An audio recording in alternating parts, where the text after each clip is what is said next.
एक बार फिर से मां बनने वाली हैं सिद्धू मूसेवाले की मां। पंजाबी सिंगर सिद्धू मूसेवाला, जिनके कत्ल के बाद सारी दुनिया हैरान थी, लोगों की आंखें गमगीन थी, लोग परेशान थे, निराश थे।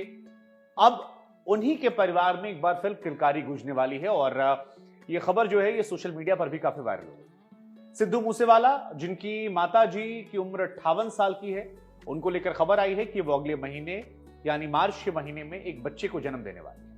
मूसेवाला की मां चरण कौर जी इन दिनों आईवीएफ तकनीक का सहारा लेने के बाद मां बनने वाली हैं और इस बात की पुष्टि मूसेवाला के ताऊ चमकौर सिंह ने की।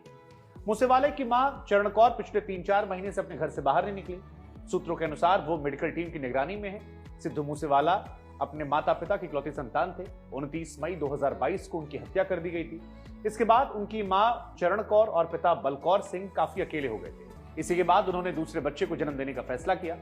हम आपको बता दें कि सिद्धू मूसेवाला एक जाने माने सिंगर रैपर होने के साथ साथ 2022 में मानसा से चुनाव भी लड़ते नजर आए थे। कांग्रेस ने उन्हें टिकट दिया था और उस दौरान उनकी मां चरण कौर ने कवरिंग कैंडिडेट के तौर पर एफिडेविट भरा था। तब चरण कौर की उम्र 56 साल थी। इसके अनुसार अब उनकी उम्र जो है तकरीबन 58 साल है और बलकौर सिंह जी की उम्र जो है तकरीबन 60 साल के करीब है। 29 मई 2022 की शाम को मानसा के जवाहर के गांव में 6 शूटरों ने गोलियां मारकर सिद्धू मूसेवाला का हत्या कर दी थी। सिद्धू मूसेवाला की जब हत्या हुई तब उनकी उम्र 28 साल थी। इस हत्या की जिम्मेदारी कुख्यात गैंगस्टर लॉरेंस बिश्नोई ने ली थी।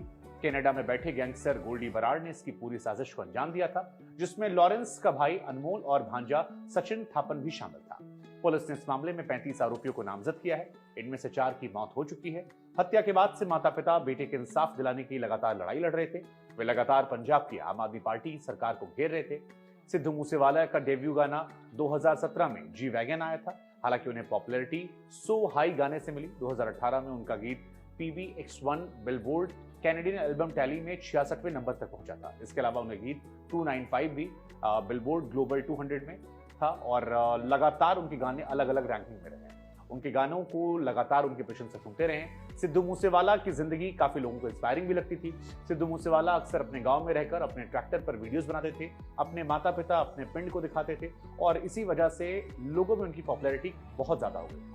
2022 में जब सिद्धू मूसेवाला की हत्या हुई तब यूट्यूब पर तकरीबन 11 मिलियन सब्सक्राइबर थे।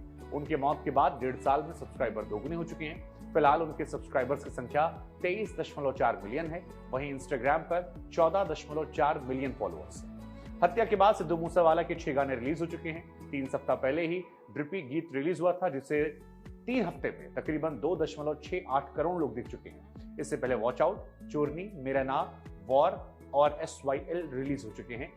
इस गाने को सरकार ने देश में बैन भी करवा दिया था। अब आपके मन में एक और सवाल भी होगा कि 58 साल की उम्र में उनकी मां कैसे बनी, या IVF तकनीक क्या है। तो आपको बता दें कि एग और स्पर्म को मां के गर्भ में विकसित करने की बजाय लेबोरेटरी में विकसित करने की प्रोसेस को इन दिनों IVF कहते हैं और इस तरह जो भ्रूण तैयार होता है उसका फाइन प्लास्टिक ट्यूब के जरिए महिला के गर्भाशय में डाल दिया जाता है। इससे बच्चा मां के गर्भ में पलता है। इस प्रोसेस को लगभग 2 से 3 हफ्ते का समय लगता है और इसमें स्टैंडर्ड IVF ICSI और ICSI तकनीक है। इस तकनीक के चलते गर्भ धारण करना सरल, आसान हो गया है।